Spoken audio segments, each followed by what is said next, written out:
And then, like I said, questions can be asked at the end, or during it, you can just type it in the chat. But otherwise, we will get started.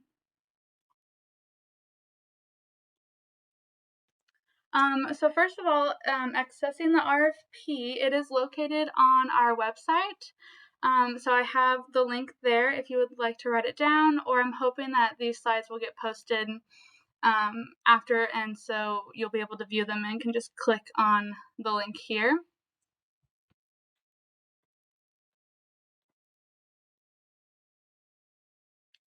I'll give you a few seconds in case anybody's writing it down.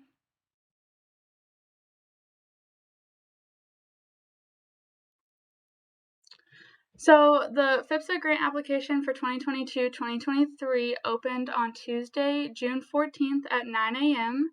It does close on July 18th at 11:59. Applicants are strongly encouraged to submit applications 48 hours prior to the deadline. The award period for this grant is October 1st, 2022 until September 30th, 2023. So this is a 12-month award period. Projects should begin on October 1st, 2022 and must be in operation no later than 60 days after this date. Failure to have the funded project operational within 60 days from October 1st, 2022 will result in the cancellation of the grant and the deobligation of all awarded funds. So just a quick overview of FVPSA. FVPSA is governed by the Department of Health and Human Services Administration on Children, Youth and Families / Family and Youth Services Bureau.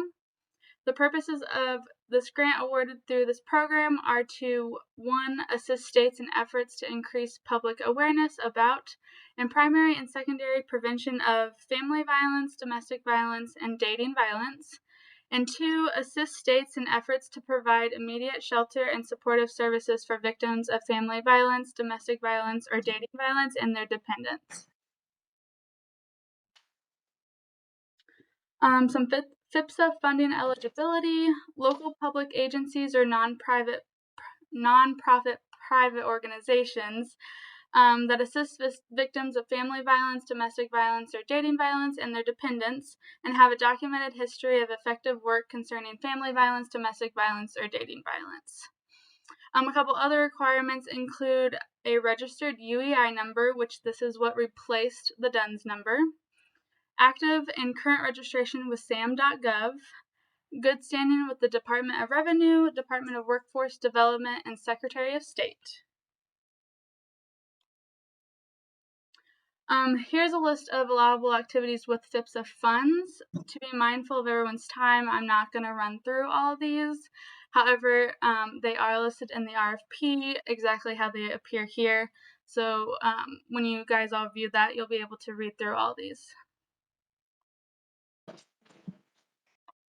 And here's just a continuation of them. Like I said, they're all listed in the RFP. So a few ineligible items: administrative costs over 10% of the total grant budget, moving costs for victims, direct financial assistance to clients such as cash, gift cards, or checks, food and beverages except emergency food and beverages for victims, lobbying, fundraising, purchase of real estate, construction, physical modification to buildings, including minor renovations, vehicles, and overtime is allowed, but to claim the increased rate, there must be a separate line item in the budget that includes the overtime rate of pay. So now we can talk a little bit about the application. So to initiate it, it is on IntelliGrants. The IntelliGrants link there is provided. So the steps so once you get there, you'll log into your account. If you are a new user and you do not have an account, you can just click on the new user and then follow the instructions on there to sign up. So once you're logged in, on your My homepage, you can access the View Available Proposals section and click on View Opportunities. Once you click on that, it'll take you to the My Opportunities page that you'll then be able to access the 2022 Family Violence Prevention and Services Act grant application. And then once you find that, you can just select Apply Now. So this is a screenshot of what it'll look like once you log in. You should be able to see the View Available Proposals. I have it highlighted there in the red box, and then you'll be able to hit the View Opportunities, and that's where it'll take you to the list so you can then find the FVPSA and then hit Apply Now. Okay, so we talked about the application. There's going to be forms that you fill out, which will be under this Forms menu. You can just hover over it, and it gives you the list of all the forms. So the forms that will need to be completed are the contact, project information, programmatic information, problem statement and analysis, goals, objectives, and outcomes, program descriptions, evidence-based / best practices, use of volunteers, budget narrative, and the attachments section. So I'll go through just a little bit. So the contact form, this is the point of contact for this grant. This is where CJI, when we need to contact you, this is where we go. So it's important to make sure it's up to date. The project information, you'll have your SAMS registration in here that must be up to date. And if you receive more than $750,000 in federal grant funds, then you are required to have an audit attached. So we just request that it's the most recent audit that you have. Programmatic information, this is just information about your proposed FVPSA grant, and then the problem statement and analysis. I do have a quick note about the SAMS registration. We've noticed that when you renew your registration, it automatically chooses private. When this is private, it's hard, we are unable to see it. So therefore, if you could, we ask that you make sure that we will close that door in the corridor. We ask that it is public. That way, this speeds up the process.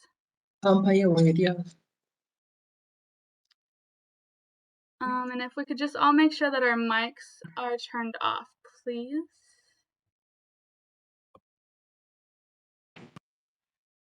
So more about the forms. The next one will be goals, objectives, and outcomes.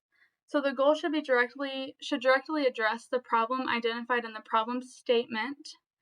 The objectives are steps needed to achieve goals, so they should be specific, measurable, achievable, realistic, and timely. So an example of an objective here is from October 1st, 2021 to September 2022, a minimum of 300 survivors of family violence will be provided supportive services. So then when you go to the outcomes, an example of an outcome for that objective would be a minimum of 85% of survivors will participate in case management with an advocate. So then the next form will be program description, and this is just your what, who, where, why, when, and how questions about your program.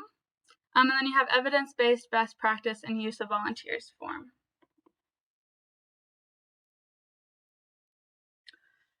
An important note is all grants from ICJI Victim Services are reimbursement grants, which means that agencies must first incur the expense prior to CJI reimbursing for the expense. Verification of expenses along with verification of payment of expenses must be provided to ICJI on a monthly or quarterly basis prior to reimbursement of expenses by ICJI.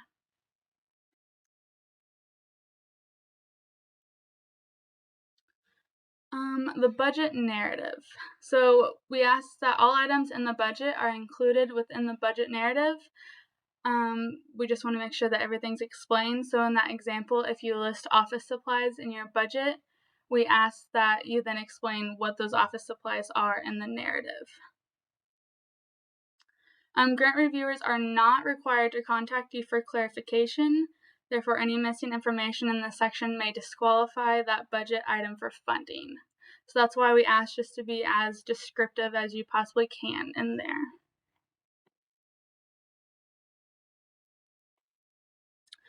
So then the attachments required. the total agency budget, which this can be found on ICJI's website. That link will take you there. It is, I believe it's the first one listed there. It's the subgrantee basic budget, and in parentheses, it's called the nonprofit application budget form. The second attachment is the sustainability plan. So your plan to maintain the program once the grant funds expire. Your timeline, so outlining the completion of the project or the expenditures of the grant funds. Letters of endorsement, so we ask that it's specifically for this program that you're applying for. And then under miscellaneous, any job descriptions for any of the positions listed in personnel. If applicable, any contracts that you might have, if you have anything under contractors or consultants, and then your up-to-date EEOP certification. I do have a couple of great resources if you have any issues. On our website located in Victim Services under Training, there is a grant writing webinar that was done earlier this year that is posted there, so that's a great resource. As well as for the total agency budget, there's also a webinar on there that walks you through the whole spreadsheet and helps you talks through it. That way it's hopefully filled out correctly. And those are both on our website under Training. So for technical assistance, contact the ICJI Help Desk at cjihelpdesk@cji.in.gov. The help desk hours are Monday through Friday, 8 a.m. to 4:30 p.m., except for state holidays. Like I said, ICJI is not responsible for technical issues with grant submission within 48 hours of grant deadline. This is why we suggest trying to submit before those 48 hours. And for assistance with any other requirements of this solicitation, please contact the Victim Services Division at ICJI. So, do we have any questions?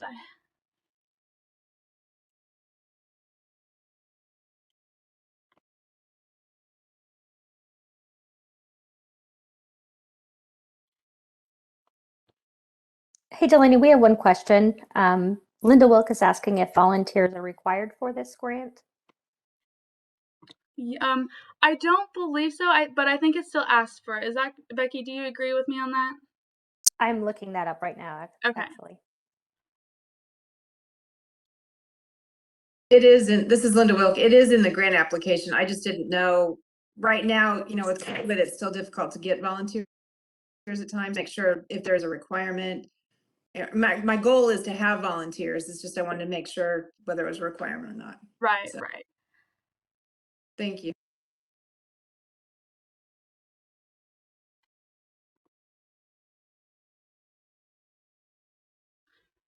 While Becky's looking that up, I am going to pop up this next slide. It is my contact information.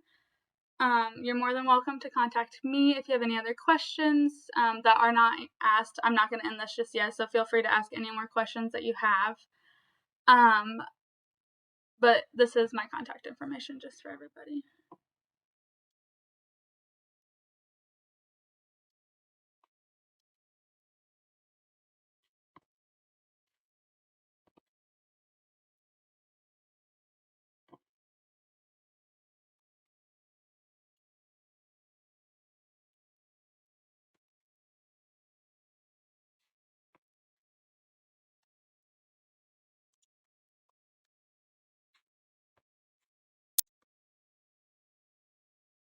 Delana, we have another question. Can you clarify residential versus non-residential clients?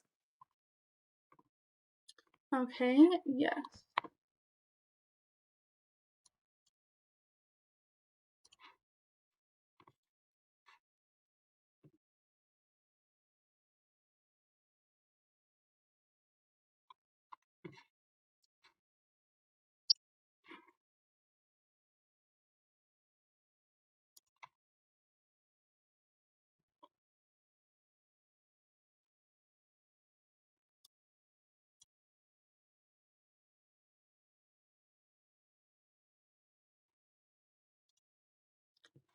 Sorry about that. Residential clients, those are just I believe there's an exact definition that I am trying to look up for you because I want to ensure that I give you the accurate information.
So the RFP states that for residential programs, the primary purpose is to provide immediate shelter and supportive services to adult and youth victims. And then the non-residential programs are programs whose primary purpose is to provide supportive services and prevention services. Perfect. Thank you, Becky. And then I think I saw another question in there about the match being 80/20. That is correct. That is the match for this FVPSA grant application.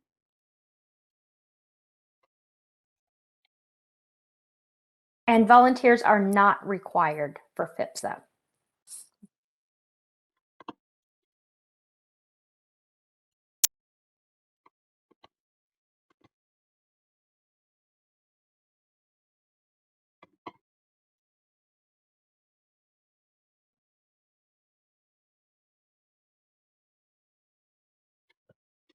I had the chat, but now I've lost it.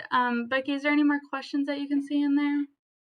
Yes, there is. They're from Jenna Jones. She saw in the RFP that their organization provides both residential and non-residential services.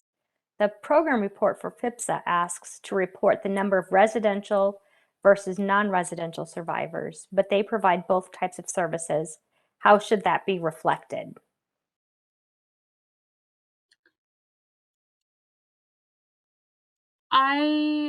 Becky, you can tell me if you agree. I think it needs to be just what the question's asking for. Do you agree? And not both of them? Or you can split it out. I mean, if you have a way of allocating how many residential versus non-residential, you could definitely provide that information as well. Yes, that's true. That's true.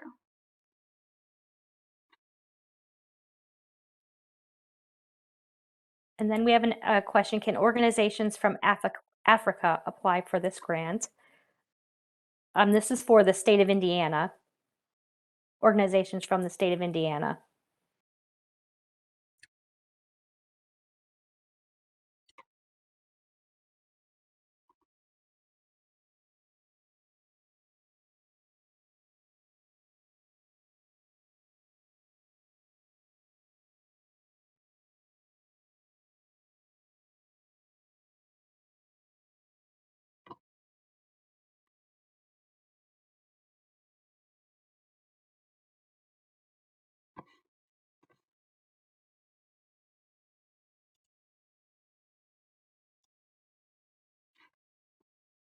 So Jenny, you're saying that you have both types of services and you have individuals that receive both types of services in the same month. Is that correct? Okay. So you only count the the victim once. You would not double count that individual.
Jen, I think you could count them under residential.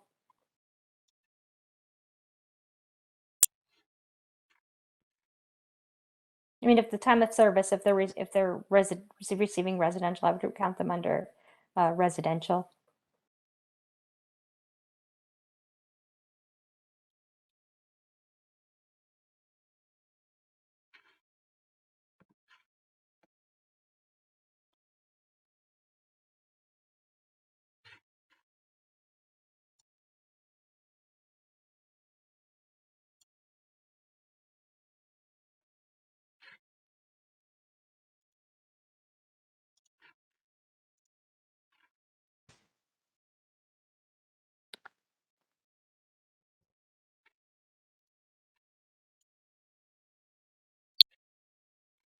Oh, So anybody? sorry, Becky.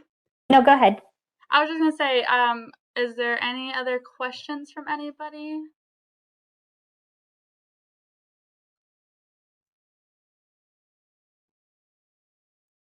If not, I can go ahead and end this. Like I said, I have recorded it, so I should hopefully, and I will hopefully get this in the PowerPoint uploaded to our website. I would assume within a week or two. But if there's no other questions, then I just want to thank everybody for attending, and my contact information is still up, so just let me know if anybody has questions.